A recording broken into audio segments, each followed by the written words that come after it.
കലീലയും ദിംനയും കലീലയും ദിംനയും. അടുത്തുള്ള മഹാവനത്തിൽ പിങ്കളകൻ എന്ന സിംഹം രാജാവായി വാണിരുന്നു. ശക്തിയിലും ബുദ്ധിയിലും അതിയായ അഭിമാനമുണ്ടായിരുന്ന അവൻ മറ്റാരുടെയും ഉപദേശം സ്വീകരിക്കാൻ ഇഷ്ടപ്പെട്ടിരുന്നില്ല. ഒരു ദിവസം ഷാൻസബ എന്ന കാളയുടെ ഉച്ചത്തിലുള്ള അലർച്ച കാട്ടിലൊട്ടാകെ മുഴങ്ങി.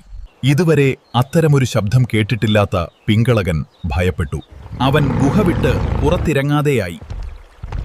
സിംഹത്തിന്റെ പരിചാരകരിൽ കലീലയും ദിംനയും എന്ന രണ്ട് കുറുക്കന്മാരുണ്ടായിരുന്നു.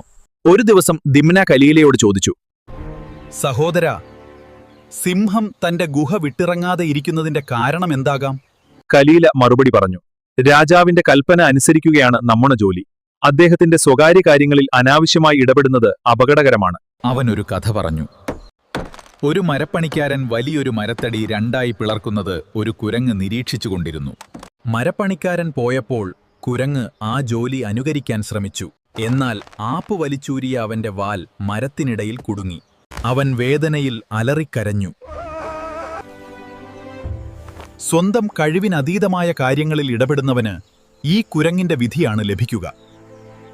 എന്നാൽ ദിംന വഴങ്ങിയില്ല. ഉന്നതർ ചെറിയ സ്ഥാനങ്ങളിൽ തൃപ്തരാകുകയില്ല.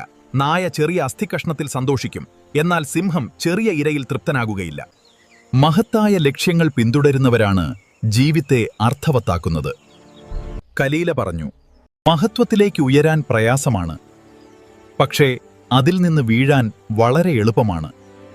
ഒരാളുടെ മുതുകിൽ ഒരു ഭാരമുള്ള കല്ല് ഉയർത്തുന്നതിന് വലിയ ശ്രമം ആവശ്യമാണ്, പക്ഷേ അത് വീണ്ടും താഴേക്ക് എറിയുന്നത് എളുപ്പമാണ്. എന്നിരുന്നാലും വിജയത്തിന്റെ ബുദ്ധിമുട്ട് നമുക്ക് അവസരം ലഭിക്കുമ്പോഴെല്ലാം ഉയരാൻ ശ്രമിക്കുന്നതിൽ നിന്ന് നമ്മെ തടയരുത്. സിംഹം അസ്വസ്ഥനാണെന്ന് നീ കരുതുന്നത് എന്തുകൊണ്ടാണ്? കാരണം ഞാൻ അവനെ സൂക്ഷ്മമായി നിരീക്ഷിച്ചിട്ടുണ്ട്. ഒരു മനുഷ്യന്റെ ഹൃദയത്തിൽ എന്താണ് മറഞ്ഞിരിക്കുന്നത് ഒരു ചിന്താശേഷിയുള്ള നിരീക്ഷകന് മനസ്സിലാക്കാൻ കഴിയും. അവന്റെ ബാഹ്യ പെരുമാറ്റം പഠിക്കുന്നതിലൂടെ. സിംഹം നിങ്ങളെ അവന്റെ അടുത്തേക്ക് വരാൻ അനുവദിക്കുമെന്ന് കരുതുക.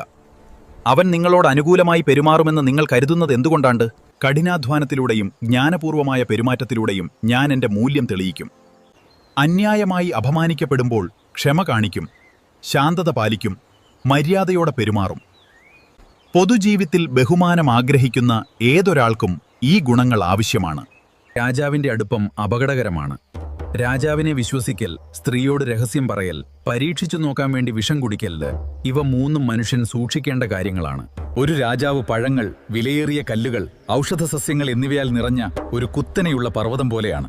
എന്നാൽ അതേ പർവ്വതം അപകടകരമായ വന്യമൃഗങ്ങളാൽ നിറഞ്ഞിരിക്കുന്നു.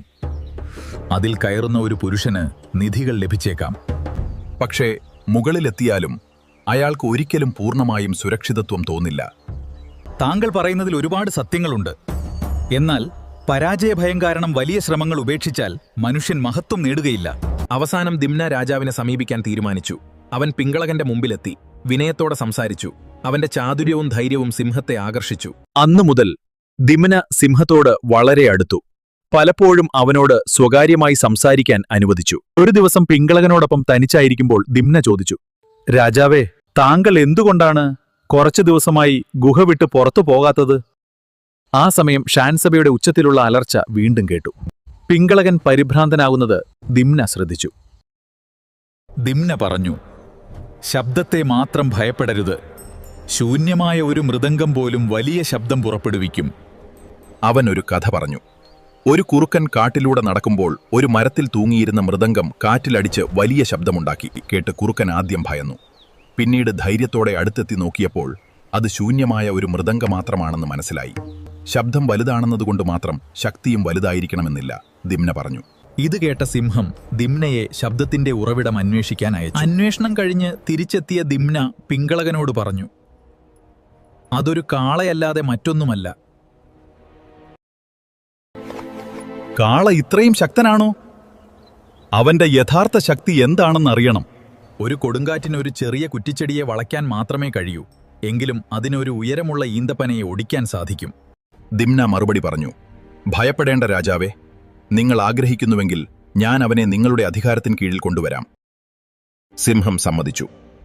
എന്നിട്ട് ദിംന ഷാൻസബെ കാളയുടെ അടുത്തേക്ക് മടങ്ങിപ്പോയി. ഞങ്ങളുടെ രാജാവായ പിങ്കളകൻ മഹാനായ സിംഹമാണ്. അദ്ദേഹത്തെ സമീപിച്ചാൽ നിനക്ക് സുരക്ഷയും ബഹുമാനവും ലഭിക്കും. നിരവധി ഉറപ്പുകൾ നൽകിയ ശേഷം ദിംന ഷാൻസാബെഹിനെ സിംഹത്തിന്റെ മുന്നിൽ കൊണ്ടുവന്നു. പിങ്കളകൻ അവനെ ബഹുമാനത്തോടെ സ്വീകരിച്ചു. ഷാൻസബെ തന്റെ ജീവിതകഥ മുഴുവനായി പറഞ്ഞു. അത് കേട്ട് സിംഹം സന്തോഷിച്ചു. അവനെ സ്വന്തമടുത്ത് താമസിക്കാൻ അനുവദിച്ചു. കാലക്രമേണ ഷാൻസാബ് സിംഹത്തിന്റെ ഏറ്റവും അടുത്ത സുഹൃത്തായി മാറി. രാജാവ് എല്ലാ കാര്യങ്ങളിലും അവനുമായി ആലോചിച്ചു. അവനോടുള്ള വിശ്വാസം ദിനംപ്രതി വർദ്ധിച്ചു. ഇത് കണ്ട ദിംനയുടെ മനസ്സിൽ അസൂയ വളർന്നു. ഞാനാണിവരെ പരിചയപ്പെടുത്തിയത്.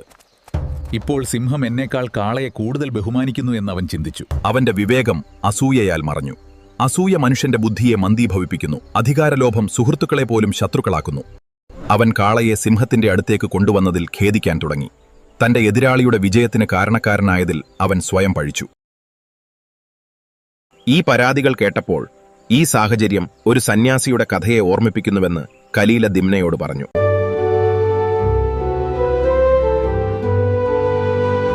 കലീലയും ദിംനയും